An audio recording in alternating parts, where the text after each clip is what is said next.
«425 лет со дня добровольного присоединения Удмуртии к России».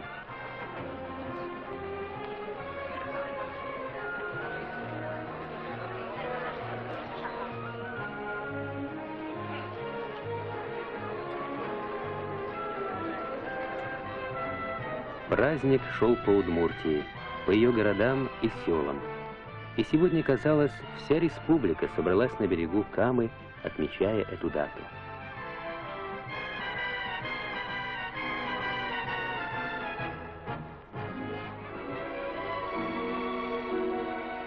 Удмуртия, грудью вставшая на защиту молодой страны Советов в 18 году. Ижевские оружейники давали Красной Армии по 1000 винтовок в день, а в 41-м, в дни Великой Отечественной, они же вооружали за одни только сутки солидное войсковое подразделение. В чем же сила этой республики, равной среди равных? Об этом точно сказал, выступая на празднике, первый секретарь обкома партии Валерий Константинович Марисов.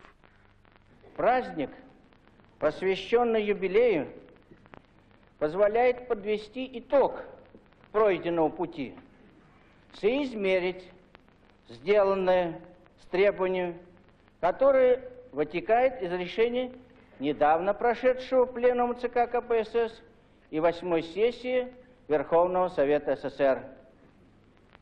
Если говорить о достигнутых результатах, то коротко наш вывод сводится к главному в жизни человека. Все мы полнокровно, на равных правах живем и трудимся в братской семье народов Союза Советских Социалистических Республик. И слова эти трудом и делом воплощает в жизнь бригада ижевских прокатчиков, руководимая Владимиром Михайловичем Рычковым. Это большой коллектив, люди самых разных национальностей.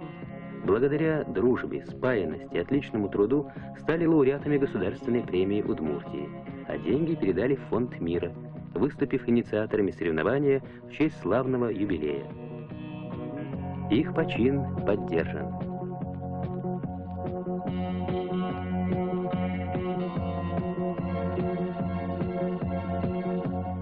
И сегодня за один день Удмуртия дает 1000 мотоциклов, сотни легковых автомобилей, десятки тысяч тонн нефти.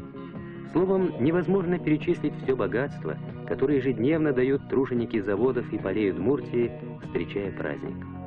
Назовем лишь одну цифру.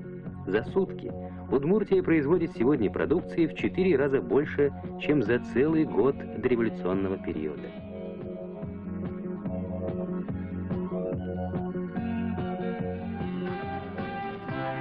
Вы только вдумайтесь, год и день.